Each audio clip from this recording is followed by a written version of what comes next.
Listo. Denme un segundo, entonces comparto acá, tenemos un pequeño video intro. Bienvenidos. Permítanme. ¿Me escuchan bien, verdad? Audio, video, ¿todo bien? Sí, todo bien. Buenísimo.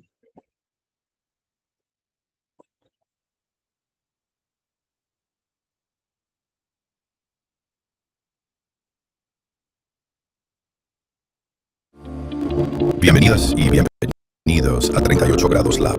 ¿Quiénes somos? Somos un laboratorio de innovación y desarrollo que opera con una energía constante, con un enfoque en el desarrollo de soluciones que generen un impacto transformador. 38 grados es una temperatura ligeramente elevada donde hay gran actividad y energía, generando un ambiente donde las ideas están en ebullición, donde la creatividad y el trabajo se desarrollan intensamente. ¿Y por qué un laboratorio? Este concepto refuerza nuestro compromiso con la investigación, la experimentación y el desarrollo de vanguardia en un entorno controlado, colaborativo y dinámico. Con pasión. ¿Por qué nosotros? Somos un epicentro de intensidad creativa, un espacio donde la pasión alimenta la innovación y donde las ideas se incuban a una temperatura superior a la normal, listas para transformar el mundo.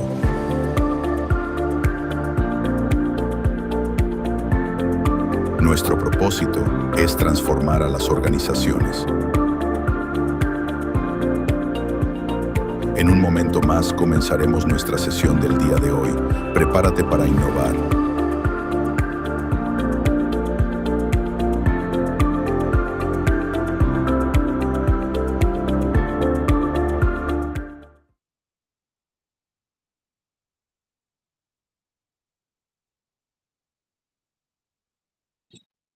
Bueno, ahí está un poquito de nosotros y quiénes somos, porque nos han preguntado por qué nuestro nombre es 38 grados y bueno, con este pequeño video intentamos justamente explicar quiénes somos y por qué 38 grados, ¿no? Justamente consideramos que este número asociado a la transformación simboliza muy bien lo que hacemos todos los días, que justamente es generar transformaciones para las organizaciones con las que trabajamos, en este caso México y América Latina.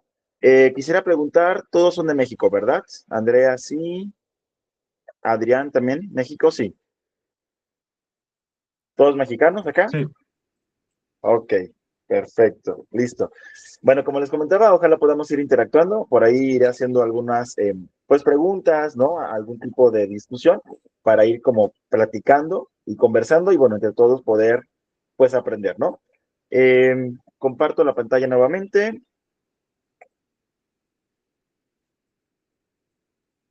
Listo. Entonces, bueno, un poquito sobre mí. Soy Alejandro Prieto, soy el CEO y fundador de 38 Grados Lab, justamente. Somos un partner de Google Cloud y Google for Education para América Latina. Y en mi caso tengo algunas certificaciones tanto en Education como Trainer y Coach. Y en la parte Cloud tengo una certificación como Digital Cloud Leader, ¿no? Y también actualmente soy el secretario del Clúster de Tecnologías Digitales del Estado de Querétaro. Y bueno, es como la manera resumida porque si no me tardaré aquí muchísimo rato comentando sobre mí y no es la intención. ¿Listo?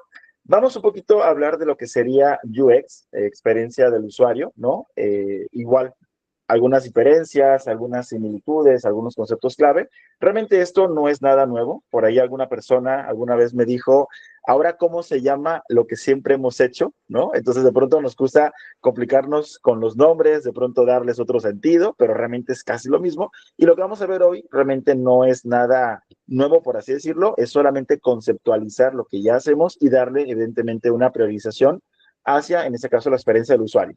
Aquí algo importante, y bueno, por acá Adrián, que es de tecnología, Mario también, conocerán el término UI. UI se refiere a la interfaz, ¿no? De pronto confundimos lo que vendría siendo una interfaz con una experiencia del usuario. Denme un segundo porque aquí la pantalla se me...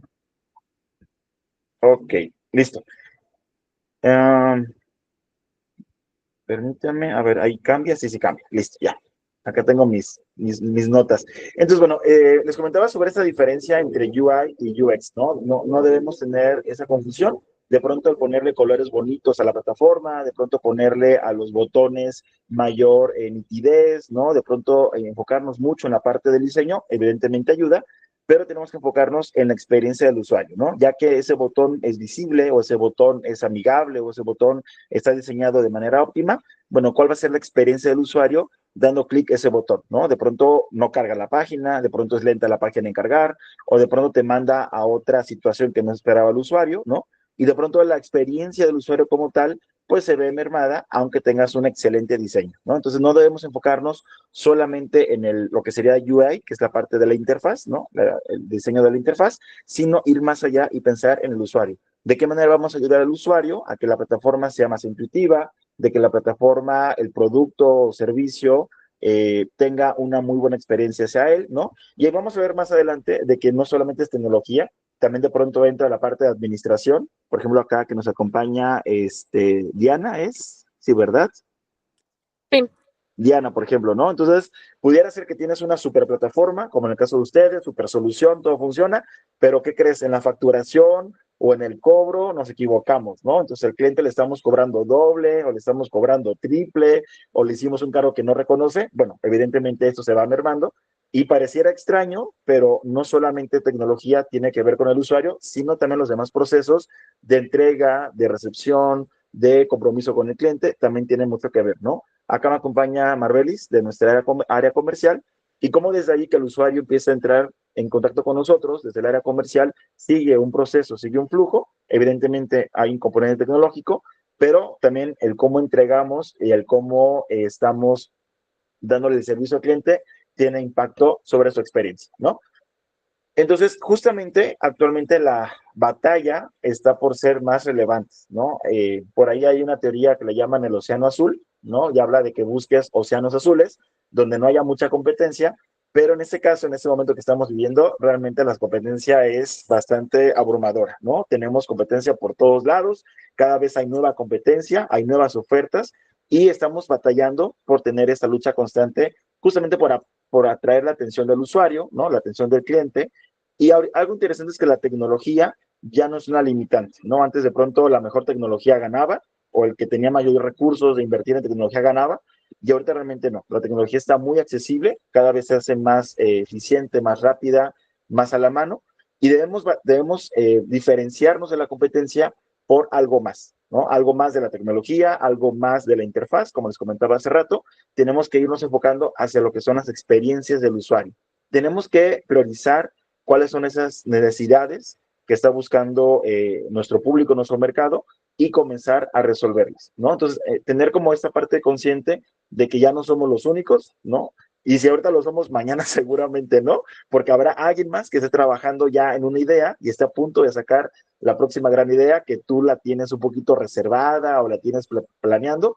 Vamos a verlo más adelante, cómo es preferible un prototipo, digamos, no tan bonito, ¿no? Pero que lo saquemos al mercado para comenzar a hacer validación, a esperarnos a tener una super plataforma, tener un super desarrollo para hacer el lanzamiento. Por ahí alguien justamente en Google nos comentaba hace unos semanas, días, decía, si tu prototipo está muy bonito, ya fallaste porque ya llegas tarde, ¿no? Entonces, si el prototipo está así como medio feíto, es lo mejor sacarlo, hacer validación. Evidentemente no lo puedes dejar en el mercado así como está, tienes que hacer una iteración, vamos a comentarlo después, pero tenemos que prototipar de manera rápida y sencilla porque esta batalla que estamos ahorita compitiendo contra el mercado, una, es global y dos, cada vez es más acelerado.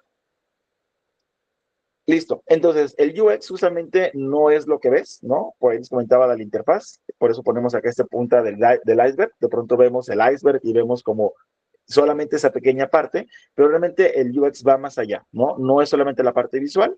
Evidentemente el diseño tiene que verse bien, tiene que verse bonito, pero la experiencia del usuario va mucho más profundo, ¿no? Se va a enfocar en cómo estamos resolviendo necesidades de los clientes, cómo estamos atacando sus dolencias, sus dolores y cómo les generamos valor por lo que estamos haciendo. Entonces, siempre pensemos en más allá de cómo se ve, ¿no? Evidentemente la parte visual es importante, pero pensemos más allá de nuestro cliente. ¿Qué está pensando? ¿Qué está sintiendo? ¿Qué está necesitando? ¿Cuáles son sus dolores? cuál es su experiencia literalmente con nosotros, cómo le estamos entregando el producto o servicio y cómo los demás elementos del proceso pueden intervenir para esto.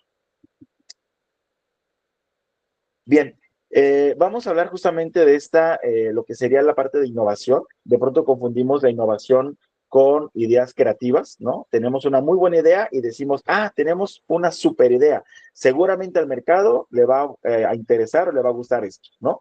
Pero realmente esto que estamos pensando nosotros a través del cliente no es una innovación si no agregamos valor, ¿no? No solamente tenemos que pensar en ideas nuevas, en ideas diferentes, tenemos que pensar en cómo vamos a llevarlo al mercado, a la práctica, para que pueda ser algo realmente innovador, ¿no? En este caso, la innovación es cuando aplicamos la creatividad, cuando lo llevamos a la práctica y generamos valor, es cuando estamos hablando de innovación. De pronto pensamos que el tener una muy buena idea y una gran idea va a ser suficiente y realmente no es así. Una, tenemos que fijarnos en qué valor estamos generando y dos, tenemos que enfocarnos en que esto sea económicamente rentable, ¿no? Tenemos que hablar de economía y tenemos que ver que esto que estamos proponiendo realmente vaya a ser pues rentable para la empresa, para la organización, sea si sea algo social o sea algo económico, pero tenemos que pensar en cómo lo vamos a monetizar, cómo lo vamos a rentabilizar y cómo al mismo tiempo generamos valor, ¿no? Eh, la verdadera innovación justamente ocurre cuando una solución es tan superior en su experiencia que se vuelve una opción un poco más lógica, ¿no? Por ejemplo, en el caso de Waze, seguramente lo conocen, lo utilizan, Waze no inventó los mapas, ¿no? Los mapas ya existían, ¿no? Google Maps había salido mucho antes, pero lo que hizo Waze es darle una innovación porque generó valor al incluir datos en tiempo real de la comunidad.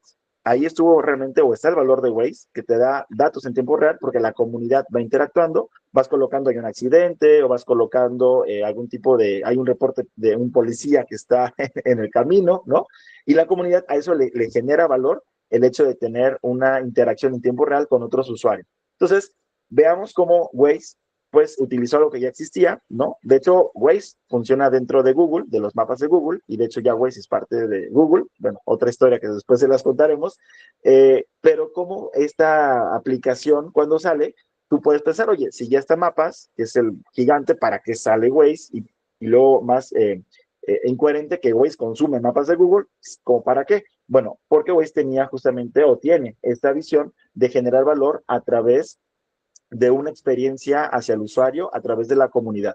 Entonces, pensemos en cómo vamos a nuestras creatividades, nuestras ideas, vamos a generarles valor y vamos a generarles el componente de monetización, ¿no? De pronto tenemos muy buenas ideas, pero si no pensamos en el valor y no pensamos en la parte económica, realmente esas ideas pues van a quedarse como mera curiosidad, como mera creatividad y no vamos a llegar hacia una innovación. Ahora, pensemos en dos principios. La innovación tiene que ser incremental y tiene que ser disruptiva.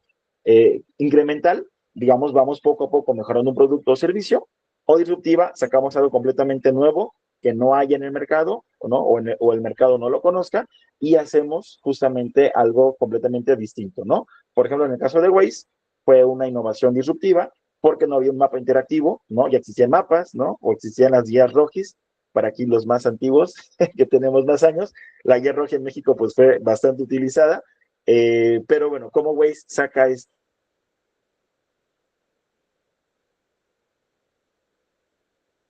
disrupción y cómo el mapa lo hace disruptivo? O incremental, tenemos en y de poco vamos a mejorar en su producto o servicio. Aquí alguien quisiera platicar, comentar de alguna innovación que hayan hecho en sus organizaciones, que me quiera contar algún caso de éxito o de fracaso de innovación que hayan realizado. ¿Otro caso de innovación? Sí, en el caso de bueno, donde estás ahorita practicando, algún caso, algún ejemplo de innovación que hayan hecho. Bueno, ahí en mi carrera no vimos tanto tal cual innovación, pero va a ser un ejemplo un tanto infantil, ¿no? Pero por ejemplo lo que hizo Pokémon Go o Jurassic World, que se unió con Google Maps, entonces pues ya no tuvieron que invertir tanto en toda esa logística, ¿no? Correcto, correcto. Justamente hicieron una innovación en esa parte, en esa forma de haciendo la colaboración con otra empresa grande, ¿no? Como lo es Google, justamente, y no tienes que inventar de cero nada, ¿no? Más bien es darle un valor añadido a lo que ya tienes. ¿Alguien que me quiera platicar algún ejemplo en su organización que hayan hecho? Acá, por ejemplo, Mario o en Flipco o en, o no sé, Andrea, si también tengan algún ejemplo práctico en la empresa donde laboran, organización, de alguna innovación que hayan realizado.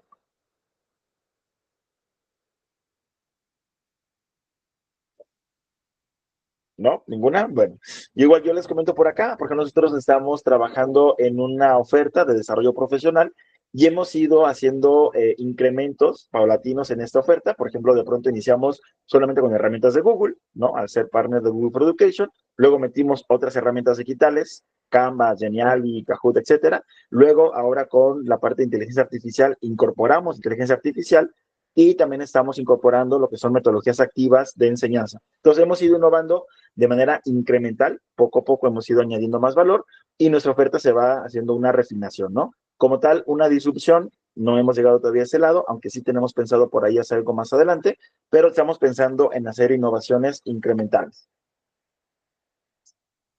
Listo. Ahora, vamos a hablar de esta intersección dorada, donde el UX y la innovación se juntan y comienza, digamos, como la magia, ¿no?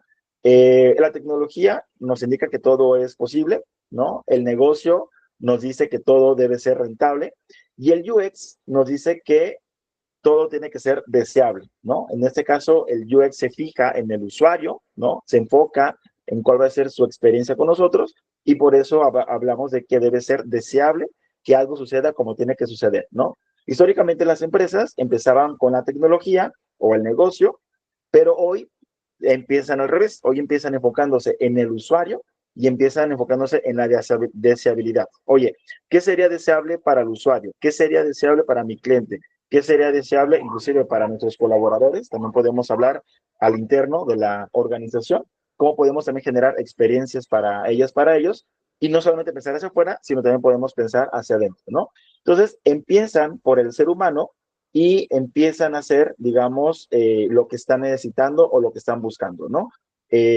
Por ahí dicen que no importa si puedes construirlo, lo que importa es que realmente sea rentable e interesante, ¿no? Entonces, de pronto, sobre todo en tecnología, nos enfocamos mucho en el desarrollo, en sí, lo puedo desarrollar, lo puedo construir, lo puedo tal, pero dejamos de vista al usuario y dejamos de vista lo que él está necesitando y lo que él está queriendo y lo que realmente le va a generar valor, ¿no? Y tenemos que pensar, justamente les comentaba, en la rentabilidad, que eso que vayamos a realizar sea rentable, ¿no? De nada sirve una gran inversión en plataformas que nadie va a utilizar, en accesorios, en productos que nadie va a requerir y perdemos tiempo, dinero y esfuerzos, ¿no? Aquí algo importante es crear estos mapas, digamos, como mapas de productos, vamos a verlo más adelante, antes de hacer lanzamientos. Es importante entender primero lo que estás haciendo, que tenga sentido, tenga valor, y después vas refinando y vas haciéndolo más cercano al usuario. Un ejemplo claro, les comentaba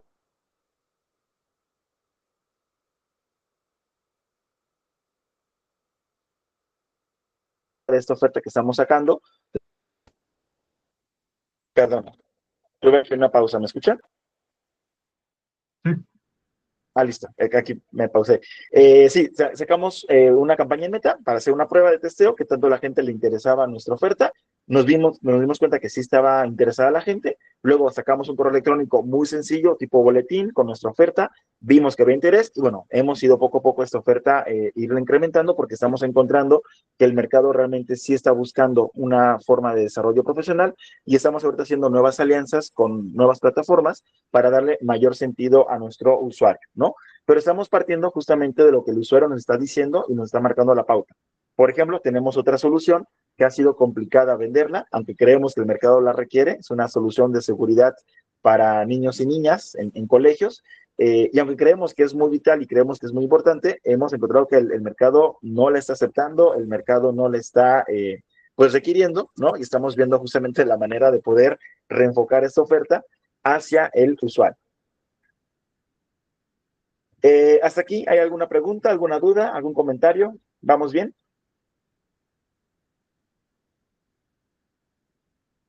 Todo bien por mi parte. Todo bien. Vale, listo, gracias a Adriana, Andrea. Bien, hablemos un poquito justamente de esta inversión. Por aquí ponemos el ROI de la empatía. El ROI es cuando hablamos de el retorno de la inversión, digamos, las utilidades que tenemos por hacer ciertas inversiones, ¿no? Cuando hablamos de ROI, hablamos de retornos de inversión. Eh, es interesante ver cómo de pronto un problema que se puede resolver en la parte de desarrollo puede ser 10 veces más económico que si lo resuelves en una parte de prototipo y puede ser 100 veces más económico si no lo resuelves a tiempo y se va a la parte de producto. Es decir, cuando estás en la fase de desarrollo, estás haciendo pruebas, haciendo algunos simulaciones, te sale mucho más económico desde ahí tomar en cuenta al usuario, tomar en cuenta al cliente antes de hacer un prototipo y antes de lanzarlo al mercado. Tú lanzas al mercado y te das cuenta que el público no lo quería o el público no estaba listo, va a ser una inversión, dicen, 100 veces más cara que si tú lo corriges desde la parte de desarrollo, ¿no? Y justamente el 70% de los proyectos tecnológicos fracasan porque el mercado no los acepta o el mercado no los quiere o el mercado no los entiende, ¿no? Se habla de hasta un 70% de fracaso por parte de la aceptación del usuario, porque desde la fase de desarrollo no preguntamos, no investigamos, no hicimos validación, hacemos prototipo, hacemos lanzamiento y resulta que nadie quería nuestro producto o servicio, ¿no? Vamos a ver más adelante algunos ejemplos claros de esto de parte de Google, que también se ha equivocado y también ha hecho desarrollos que nadie buscaba y nadie quería, ¿no? Eh, Ahora, el UX a veces se ve como un lujo y dices, bueno, si me da tiempo, lo hago, ¿no? Porque pensar en el usuario y que una persona específicamente se dedica al UX es un lujo, ¿no? Y más bien es una necesidad. Tenemos que estar pensando en que debemos estar enfocados hacia nuestros clientes para que nuestras inversiones sean más inteligentes. De pronto puede ser mucho más barato justamente equivocarnos rápido, equivocarnos antes de hacer lanzamiento, que tener que de pronto demoler, ¿no? O tirar, desechar todo un desarrollo que hayamos realizado durante cierto tiempo, ¿no?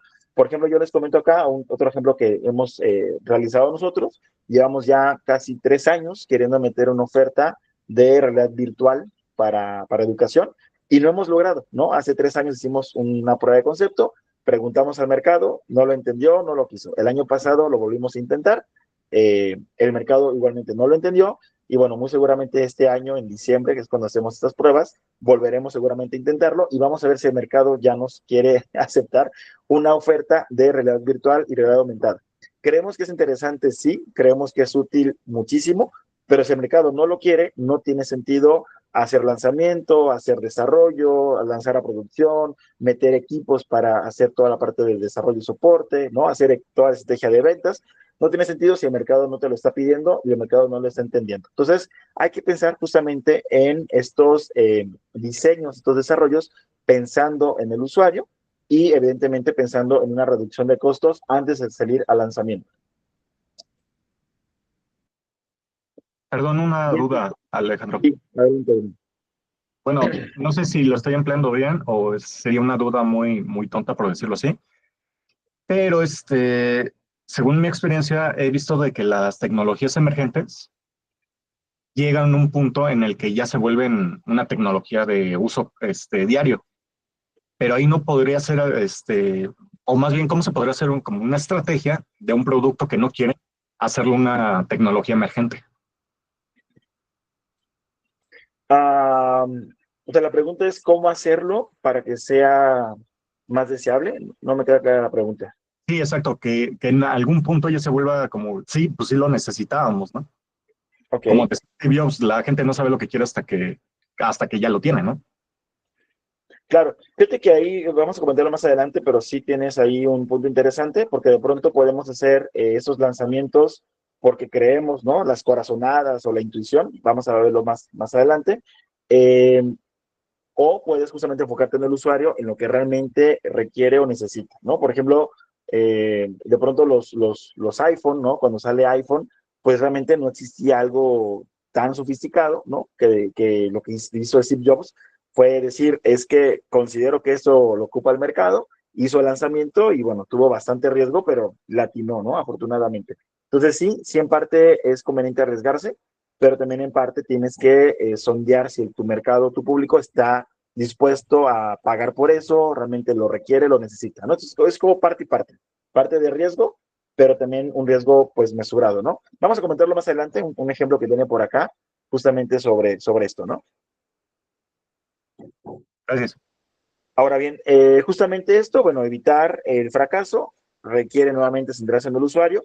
Y ojo acá, pensemos en usuario no solamente como cliente, realmente no estaba hablando de clientes, estaba hablando de usuarios, porque realmente quien usa la empresa, evidentemente sí los clientes, quien paga, puede haber un usuario que sea un usuario de tu cliente, en algunos casos que manejamos lo que le llaman B2B, 2C, hay un tercero que te usa, hay un, bueno, primero que te paga y hay un segundo que te usa, entonces pensemos en ellos, pero también pensemos en nuestros colaboradores, pensemos en nuestras comunidades e inclusive pensemos en nuestros competidores, ¿no? También de pronto como nuestra competencia finalmente son usuarios, ¿no? Y pueden también ser remembrantes para ti, para tomarlo en consideración qué hace la competencia, qué quiere el mercado, ¿no? Tus colaboradores en qué momento están y tomas en torno a toda esta información y puedes tomar mejores decisiones. Aquí lo que se trata es que pensemos en personas, como lo comentaba hace rato, y no pensemos solamente en desarrollos y más aún pensemos en problemas de esas personas antes de pensar en soluciones.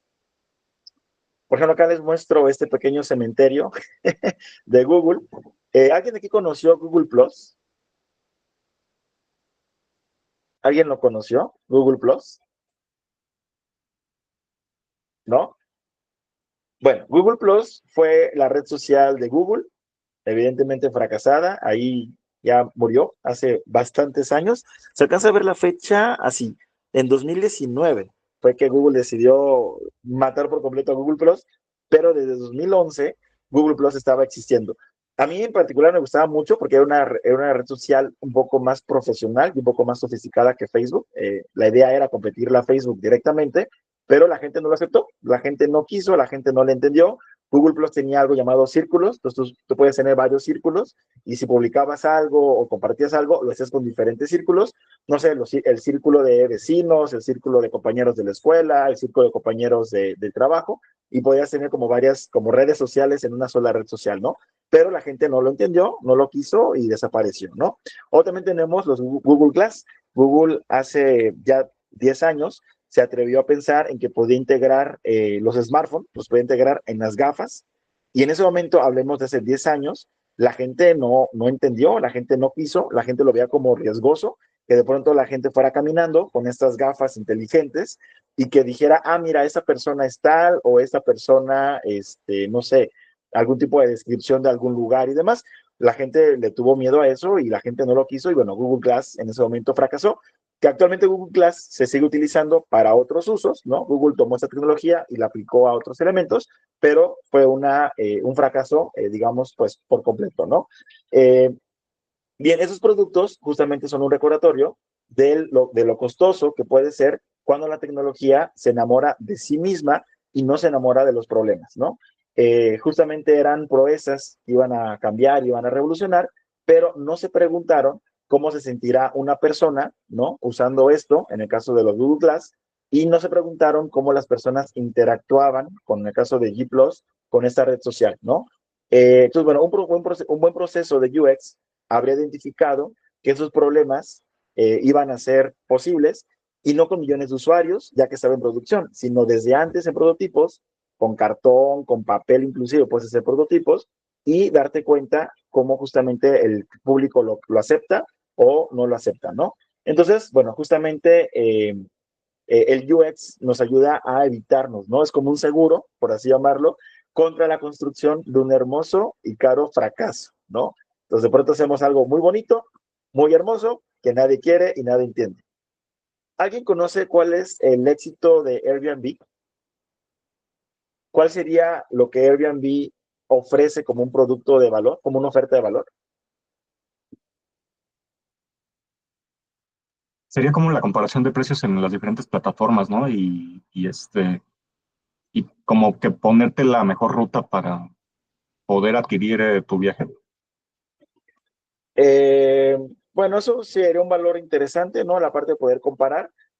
pero en sí lo que Airbnb ofrece como un producto de valor no es la tecnología. Justamente lo que Airbnb está o propuso eh, fue cambiar la confianza, el sentido de confianza en los alojamientos. Imagínate, tú de pronto dices, oye, voy a abrirle mi casa a un extraño, a una extraña, pues eso hace 10, 20 años no era ni pensable, ¿no? Pero quiso Airbnb jugar con esta, digamos, como psicología de las personas y se atrevió a ofrecer una forma de confiar, ¿no? En las y los demás, bueno, a través de reseñas de usuarios, a través de calificaciones, a través de ciertos incentivos, pero lo que Airbnb realmente innovó fue la forma en cómo nos tenemos confianza y cómo tú puedes llegar a un apartamento o cómo tú puedes rentar tu apartamento y entre extraños, ¿no? Vamos utilizando, yo utilizo mucho Airbnb cuando viajo, llego a lugares, no, a veces no conozco a las personas porque tienen chapas inteligentes, pues llego, me meto, ¿no? Duermo, generalmente solamente es para dormir y nunca conocí a la persona, ¿no? Pero todo maravilloso, todo espectacular, todo en orden y también evidentemente yo pues soy un huésped bastante respetuoso con los espacios, evidentemente todo dejo ordenado, todo dejo limpio, ¿no? Como tiene que ser, pero Airbnb hizo esta innovación hacia la confianza y no fue una innovación tecnológica, fue algo más en la parte psicológica, ¿no? La plataforma realmente es amigable, es intuitiva, es bonita, pero realmente no es algo disruptivo, ¿no? Es una tecnología normal, una plataforma normal, una reserva normal, ¿no? Realmente, si te das cuenta, a nivel tecnológico, no es muy disruptivo, ¿no? Pero ellos entendieron que el principal obstáculo justamente era el miedo y la incertidumbre, ¿no? Y a partir de ahí comenzaron a generar posibles soluciones, ¿no? De manera meticulosa de cómo podían desmantelar este miedo que sentían las personas al dejar entrar a un extraño en tu casa, ¿no? Entonces, bueno, por ejemplo, cada foto, cada reseña, cada insignia ayuda, es una pieza que se va ensamblando para que el usuario se sienta más en confianza y justamente esto es aplicando el UX, ¿no? Hacia un problema, pues, que encontraron en la parte de alojamientos, ¿no? Y justamente ahorita el mundo se mueve mucho más de pronto en Airbnb que ya en la parte de los hoteles, ¿no? Aquí pensemos en un equipo justamente de innovación, pensando en UX. Tenemos que fomentar la empatía con el usuario. Y algo que importante, no solamente tiene que ser el desarrollador, ¿no? El desarrollador no solamente tiene que pensar en el usuario o el diseñador, ¿no? Que piense en el usuario para que el botón sea más grande o el botón sea más bonito, ¿no? Tenemos que entenderlo desde varios puntos, desde la administración, desde la logística, desde la parte comercial, desde la parte, bueno, sí, del desarrollo, desde la parte operativa. Tenemos que ver todos los elementos para que podamos tener un equipo enfocado hacia el UX. Algunos puntos interesantes es que tenemos que obsesionarnos por el problema y no por la solución, ¿no? Realmente, ¿cuál es el problema que estamos intentando solucionar? En nuestro caso, por ejemplo, tenemos muy claro que el problema son estas pequeñas organizaciones en las que trabajamos que tienen problemas con tecnología, tienen problemas en los procesos, tienen problemas en innovación y estamos enfocándonos en ellos, en ellas, para poder tratar de resolver su problema que están teniendo en el uso de la tecnología, ¿no? En nuestro caso. Por ejemplo, ayer veíamos a una posible cliente que nos contaba que tiene un problema con unos freelancers que ya contrata y que requiere mayor gestión, mayor control, listo, ¿no? Entonces, le preguntábamos, ¿cuál es el problema, ¿no? Que estás presentando? Bueno, ese es el problema. Ya que profundizamos en el problema, ahora sí, pensemos en la solución y bueno, la siguiente semana tendremos alguna sesión para explorar soluciones, pero enfocándonos en el problema y no solamente yéndonos a desarrollar, ¿no? Como decimos, a aventar código. Eh, Tenemos que tener una humildad radical para escuchar realmente a las personas, ¿no? De pronto seas el gerente general o seas el dueño del proceso o seas el dueño del negocio, ¿no? A veces dices, bueno, es que yo creo y yo sé, yo estoy seguro, bueno, tienes que ser un poco más humilde y tienes que escuchar lo que la gente te está diciendo, ¿no? Y tienes que tener ese progreso sobre la perfección. De pronto preferimos que algo sea muy perfecto para poderlo sacar y es preferible siempre un prototipo imperfecto que tener un producto perfecto que sea tarde, ¿no? Tenemos acá, por ejemplo, un caso, pues digamos, de no éxito con unos aliados que hicieron un MVP, un producto mínimo viable con nosotros, y les decíamos, oye, ya lánzalo, ya pruébalo, ya con el...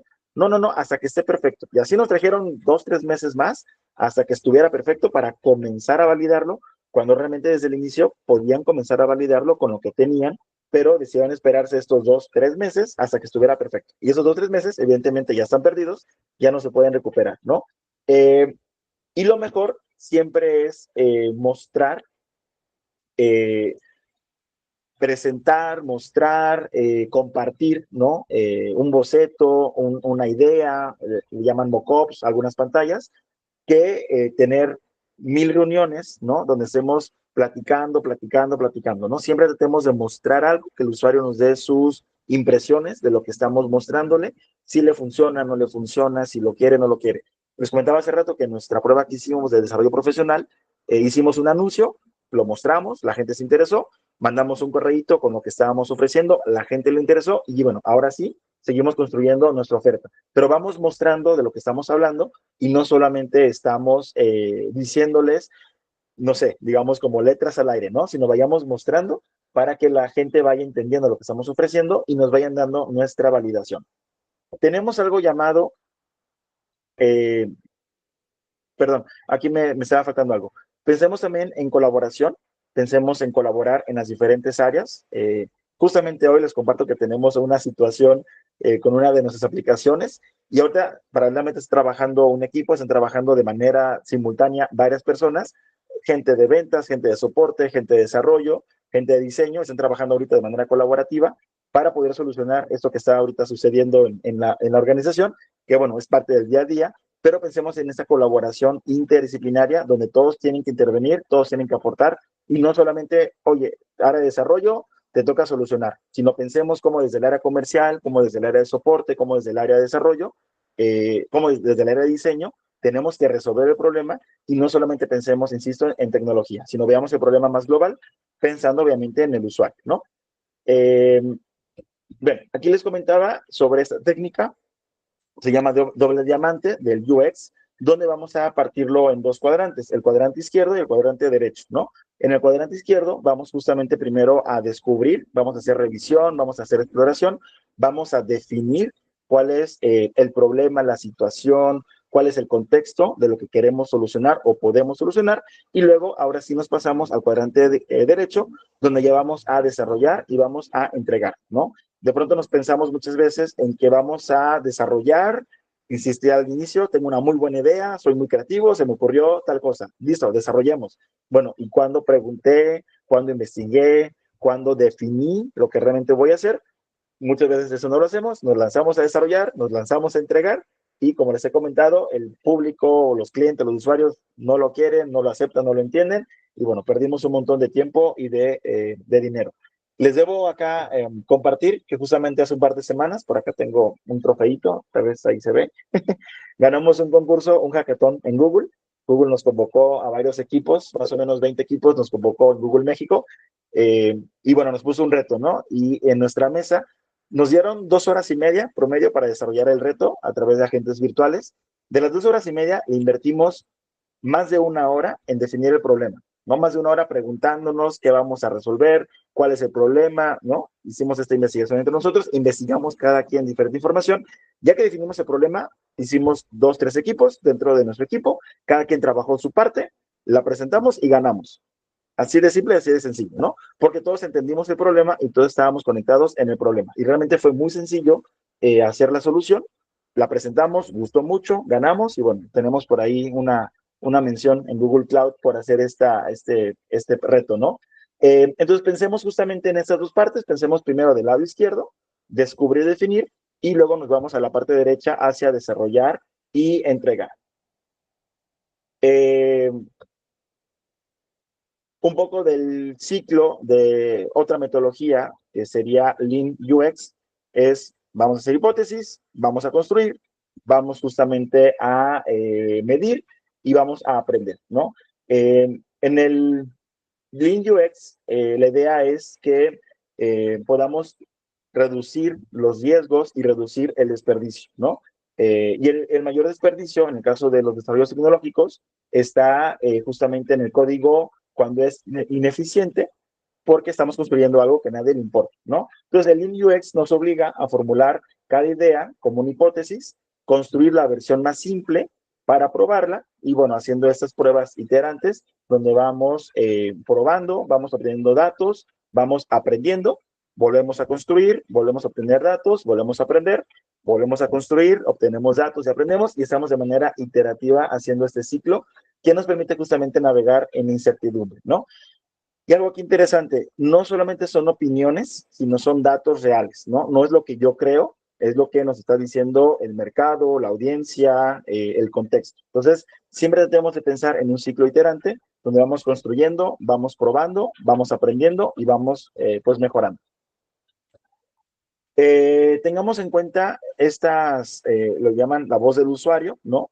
Diferentes herramientas, como serían, por ejemplo, entrevistas, como son, por ejemplo, encuestas, como son pruebas de usabilidad, como son análisis de datos para identificar patrones, enfocándonos justamente en nuestro usuario o nuestro cliente ideal, ¿no? Por ejemplo, acá hicimos hace un par de semanas, casi más de un mes, hicimos un cambio de color hacia una de nuestras aplicaciones, decidimos cambiarles el color, y algo interesante, uno de nuestros clientes nos dijo, oye, es que ese rojo se ve feo porque es educación, yo el rojo lo asocio con mala nota, me dice el director, ¿no?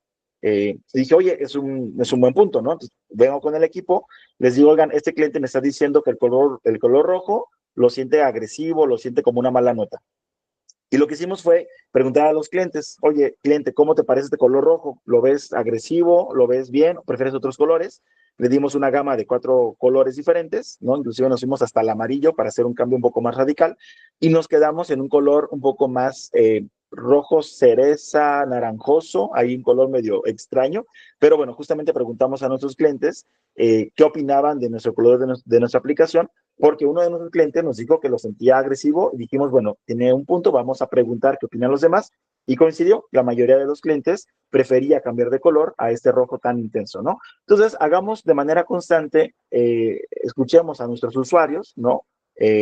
Entrevistémoslos, mandémosle correos, hagamos encuestas, mandémosle alguna prueba, ¿no? De usabilidad en el caso de aplicaciones, que usen la aplicación, pero no le preguntemos solamente, oye, ¿te gusta? Oye, ¿te pareció, no sé, conveniente? Más bien, veamos cómo lo utilizan, no sesguemos la observación, ya que vemos el cliente si tiene problemas al utilizarla, no tiene problemas, ya podemos hacer conjeturas, pero no solamente preguntemos si te gusta o no te gusta, si lo usarías o no lo usarías, sino más bien que realmente lo utilicen y que exploren con la aplicación, ¿no?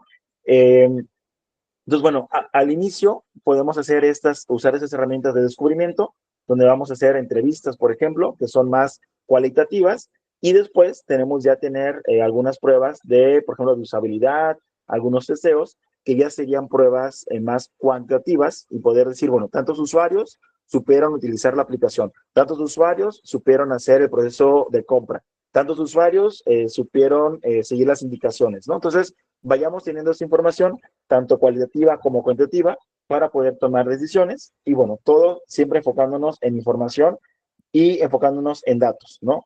Algo importante es que en el UX no se trata solamente de pensar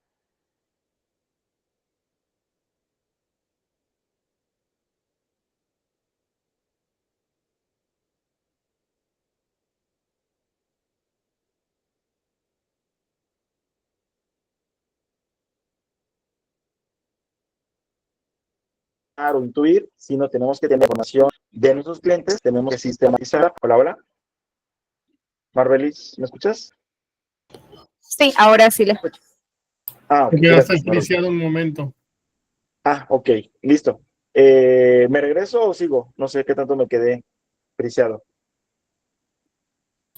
Fueron como unos 15 segundos, a mí me pasó. Ah, bueno, va, gracias. Entonces, más o menos retomo lo que estaba comentando, que los datos son importantes, que no debemos tomar decisiones bajo opiniones, sino datos. Enfoquémonos en tener datos que podamos utilizar para poder tomar decisiones. Podemos tener algunos dashboards, algunos tableros para poder tener la información completa y poder tomar decisiones. Transformar esa parte de los números hacia historias.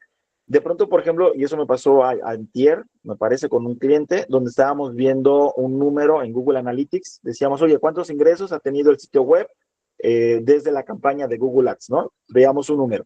Sí, pero ese número, ¿qué significa? Ese número son gente que está buscando qué, que está haciendo qué, ¿no? Entonces, estábamos entendiendo más los usuarios, ¿no? Sus historias, su contexto, que solamente el número, ¿no? Porque de pronto 600 visitas, bueno, 600 es un número alto, es un número bajo, ¿no? ¿Qué representa 600 visitas? Entonces, entendamos más el trasfondo, entendamos más la historia del usuario que solamente el número, ¿no? Y bueno, ya que tengamos este conocimiento, tanto de información como de historias, podemos ya tomar decisiones y poder hacer estas mejoras o iteraciones, ¿no? Eh, Hay dos herramientas para esto, que seguramente las conocen. Uno se llama User Persona y Customer Journey. No sé, Andrea, Adrián, Mario, ¿conocen las dos herramientas que les muestro? User Persona y Customer Journey. No, En mi caso, User Persona sí lo había escuchado, pero Consumer Journey Map no. Ok, Adrián, Mario. no Sí, desconozco sí, el tema. conozco. Va, buenísimo. Los user persona son tu cliente ideal, ¿no? O tu usuario ideal. Entonces, vas haciendo un user persona con datos relevantes de tus usuarios, ¿no? Por ejemplo, la edad, la ocupación, la ubicación, ¿no? Algunos objetivos o algunos propósitos, algunas frustraciones o algunas necesidades, ¿no? De pronto, qué consume, ¿no? Qué aplicaciones, qué medios, qué música, qué videos les gusta, para que puedas tener mayor contexto del usuario. Y aquí algo importante es que esto lo vas realizando preferentemente por producto o por servicio, porque es muy diferente quien te consume tal vez un producto específico a quien consume otro, ¿no? Por ejemplo, yo les comento, tenemos una solución de seguridad para dispositivos y nuestro Customer Journey, nuestro user persona, es muy específico porque generalmente son los ingenieros de TI de los colegios los que están buscando una solución para proteger a sus dispositivos. Los tenemos muy claro en colegios en Colombia, en Venezuela, en México, nos ha pasado en Guatemala, que es el mismo perfil que está buscándonos, ¿no? Es un ingeniero encargado de TI, de tal edad, y bueno, tenemos ya una serie de requisitos que eso constituye a nuestro user persona, y cuando hacemos algún tipo de digamos, de prospección, tratamos de encontrar, ¿no? A esas personas que son muy complicadas de encontrar, pero bueno, sabemos que tenemos que llegar a ellos porque son los que mayormente nos compran, ¿no? Y el Customer Journey es el recorrido que sigue tu cliente, ¿no? Desde la parte de la búsqueda, cómo está buscando, cómo te encuentra, después cómo te compara, porque la gente casi siempre compara, entonces si te encontró a ti, va a buscar a otro y cómo hace esta comparación, cómo hace la compra o cómo hace la solicitud, cómo hace toda la parte de la adquisición, ¿no? Cómo lo entregamos y después lo que sería lo que es la parte de la postventa, de cómo le damos seguimiento, cómo le cobramos, cómo le mandamos la siguiente factura, cómo hacemos la renovación, etcétera. Entonces debemos tener claridad del proceso del Customer Journey, cómo el cliente va entrando con nosotros, cómo nos considera o nos compara, cómo nos compra, cómo le entregamos y cómo hacemos el seguimiento. Por ejemplo, un Customer Journey bastante eficiente que se toma de ejemplo es el de Apple. Apple tiene un excelente Customer Journey bien identificado, con un buen proceso y que además funciona, ¿no? Cada vez. Inclusive esto hace que la gente se forme por horas. Cuando va a salir un nuevo iPhone, la gente se pone afuera de las tiendas por horas porque su Customer Journey lo tiene perfectamente bien diseñado para que funcione así, ¿no? Muy seguramente Apple es capaz de mandar más de 1000 iPhones a ciertas tiendas, pero siempre manda un número pequeño, un número limitado, porque sabe que le funciona, que la gente tenga que esperar y la gente tenga que necesitar el iPhone, y eso le genera, pues evidentemente, mayores réditos, ¿no? Entonces, en el caso, bueno, de Apple lo tiene muy bien definido cuando hace los lanzamientos, pero en nuestro caso particular, vayamos entendiendo quién es la persona que está utilizándonos y cuál es su recorrido con nosotros.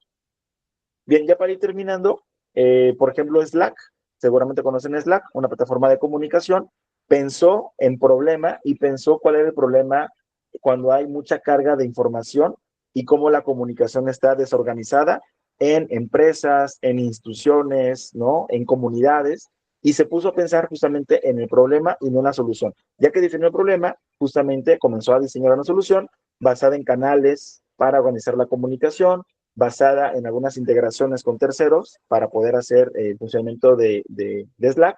Y bueno, evidentemente, Slack resuelve un problema para muchos, para muchas, en la cuestión de la comunicación, ¿no? Entonces, pensemos justamente en, insisto, en problemas, en cómo los usuarios están teniendo situaciones y cómo podemos irlo, pues, solucionando, ¿no? Eh, un equipo ideal de UX más o menos se vería así, ¿no? Un product manager, por ejemplo, acá en el caso de Adrián, que es product manager, o en el caso de Mario, tal vez pueda fungir como product manager. Luego tenemos un diseñador de producto, que ya es, digamos, la parte del usuario, va a pensar como usuario, va a defender al usuario, va a investigar al usuario, y luego tenemos ya la parte de ingeniería que hace toda la parte del desarrollo. Tenemos, por ejemplo, acá Marvel, que me acompaña del área comercial, ella sería nuestra voz del usuario porque ella trata con los clientes, allá los clientes le dicen, ¿no? De pronto acá no le hacemos mucho caso a veces, pero tratamos de escucharla. Y eso va con el equipo de desarrollo para que el equipo de desarrollo haga lo propio. Y en el caso particular, pues me toca fungir como el product manager para un poco intercalar los procesos, los recursos y poder solucionar los problemas, ¿no? Pero pensemos en esos tres fases. Pensemos en esos tres fases de tener alguien que dirige el equipo y tiene como la parte de los recursos suficientes para poder moverlos. Pensemos en la parte, quién va a hacer el contacto con el usuario, y pensemos en la parte de la ingeniería, que va a ser la parte del desarrollo. Bien, ya para ir terminando, algunas trampas comunes del UX es caer en la trampa del focus group. Justamente hace rato Adrián comentaba sobre de pronto escuchar al usuario, qué tan bueno es, que no, si es conveniente o no.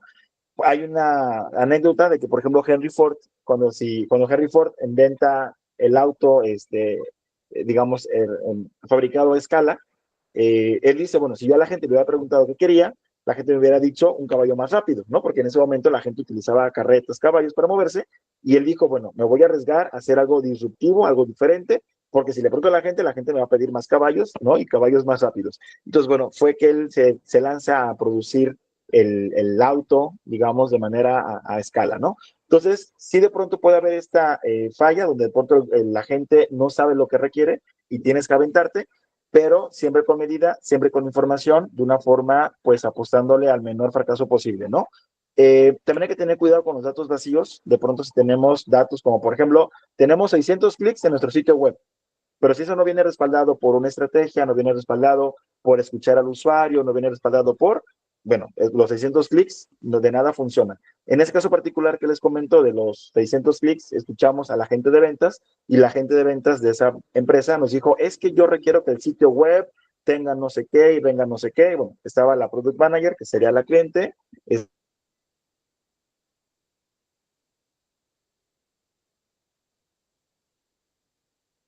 estaba gente de ventas, perdón, no solamente ver números por ver números, ¿no? Sino entender qué es ese número. Y por último, tener esta trampa del diseño, ¿no?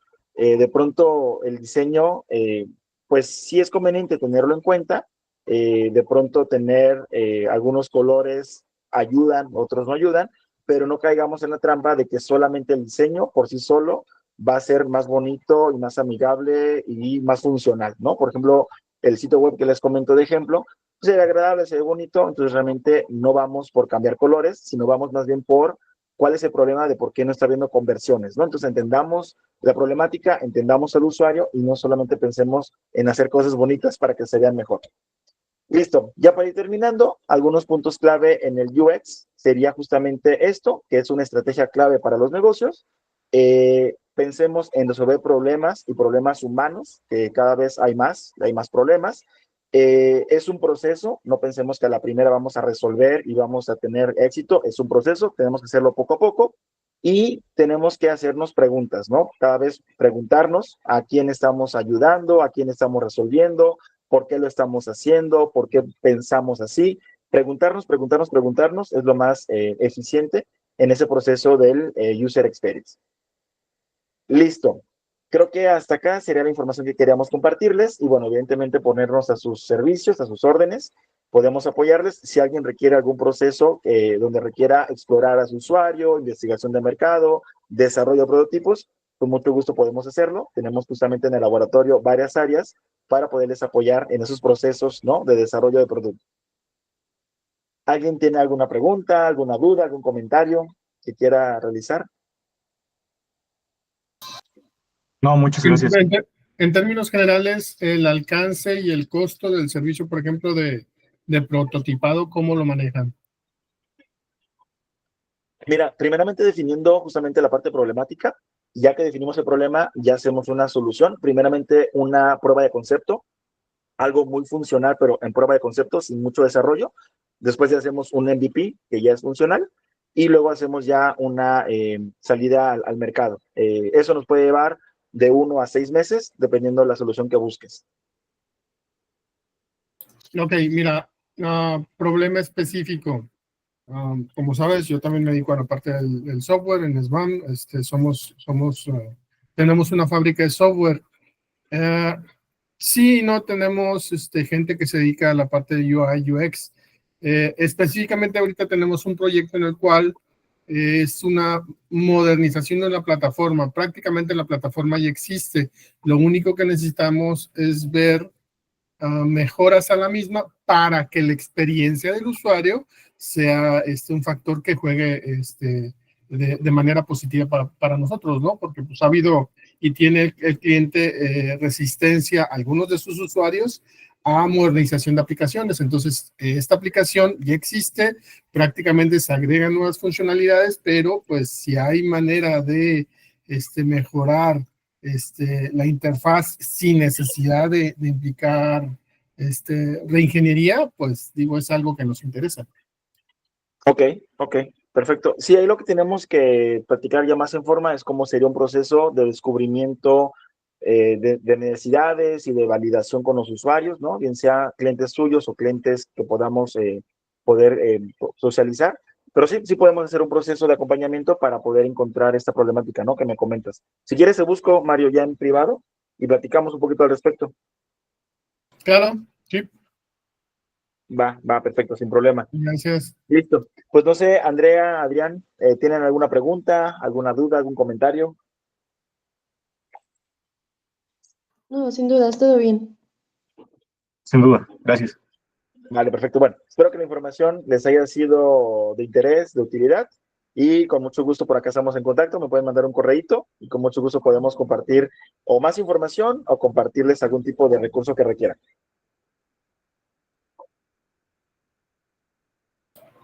Gracias.